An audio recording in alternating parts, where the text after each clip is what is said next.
जोपर्यंत हा विषय जात नाही तोपर्यंत हा विषय सुटणारा नाही। त्यामुळे संध्याकाळच्या 4-4:30 वाजता वकील साहेबांनी वर्षा बंगल्यावर फोन केला की गेल्या 20-22 दिवसापासून राज्यातला शिक्षक आझाद मैदानात बसलेला आहे आणि त्यांना पगार मिळत नाहीये, शासन निधी नाही, त्यामुळे काही शाळांचं काम आता करू, काही शाळांचं काम आपण नंतर करू, जसं आता थोडंसं चाललंय तिकडचं येऊ द्या, मग ते झाल्यानंतर पुढचं करूया। तर त्याच पद्धतीचा खेळ मागच्या वर्षी सुरू होता आणि त्यावेळेस वकील साहेबांनी आपलं निवेदन मागून घेतलं। निवेदन माननीय शिक्षण मंत्र्यांच्या डिपार्टमेंटला त्या ठिकाणी ऑफिशियली पाठवलं आणि तिथनं ऑर्डर करून घेतला की समन्वय संघाचं 4 लोकांचं शिष्टमंडळ बोलून घ्यावं। वकील साहेबांनी त्यांच्या नेतृत्वामध्ये गेल्या वर्षी वर्षा बंगल्यावर आपल्याला नेलं होतं। त्यावेळेस राज्यात सर्वत्र दीपावलीचा सण उत्साहामध्ये साजरा केला जात होता आणि आपले सर्व बांधव आझाद मैदानामध्ये काळी दिवाळी साजरी करत होते। त्याचे आम्ही सर्वजण साक्षीदार आहोत। हे कुठेतरी त्या शेतकरी पुत्राच्या पोटाला पटलं नाही, मनाला रुजलं नाही।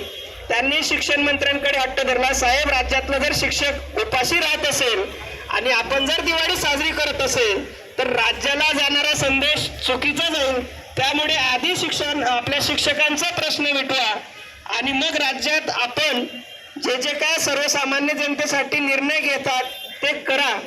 त्यावेळेस राज्यातल्या घडामोडी खूपच वेगळ्या होत्या, नवीनच सरकार स्थापन झालेलं होतं आणि सर्व घाईघाईमध्ये या सर्व गोष्टी घडत असताना माननीय शिक्षण मंत्र्यांना त्यावेळेस एअरपोर्टवरून माननीय मुख्यमंत्री साहेबांनी फोन करून बोलवून घेतलं की शिक्षक समन्वय संघाचं आझाद मैदानात आंदोलन सुरू आहे, काळी दिवाळी ते बिचारे शिक्षक साजरे करत आहेत, आपल्याला हा प्रश्न सोडवायचा आहे, तुम्हाला वर्षा बंगल्यावर यावं लागतं।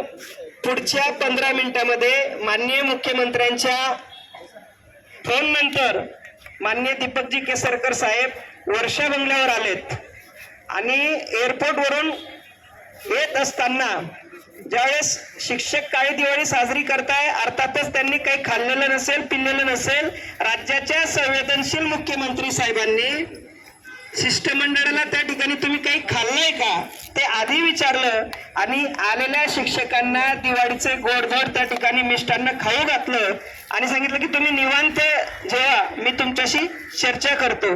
ज्यावेळेस चर्चेला विषय आला त्यावेळेस निधी हा विषय येतो, शिक्षकांचा प्रश्न आला म्हणजे राज्याची तिजोरी खालीच असते। परंतु ज्यावेळेस सन्माननीय शिक्षण मंत्री साहेबांनी निधीचा विषय सांगितला त्यावेळेस माननीय मुख्यमंत्र्यांचे शब्द होते, निधीची काळजी करू नका, निधी प्रचंड आहे, आपण शिक्षकांचा प्रश्न सोडू। मला आठवतंय त्यावेळेस दीपकजी कुलकर्णी सरांशी बोलताना शिक्षण मंत्री म्हटले होते, एकदा जर शाळा 20% अनुदानावर पात्र ठरली तर पुढचे टप्पे रेग्युलर मिळतात, मग अनुदान तुम्ही कशासाठी करता, आंदोलन कशासाठी करतात। म्हणजे राज्याच्या मुख्यमंत्र्यांना हा आपला सर्व विषय संपूर्णपणे माहिती आहे। एकदा जर शाळा अनुदानावर आली तर त्या शाळेला एकदा जर 20% ग्रँट मिळाली तर नॅचरल ग्रोथ नुसार 40, 60, 80, 100।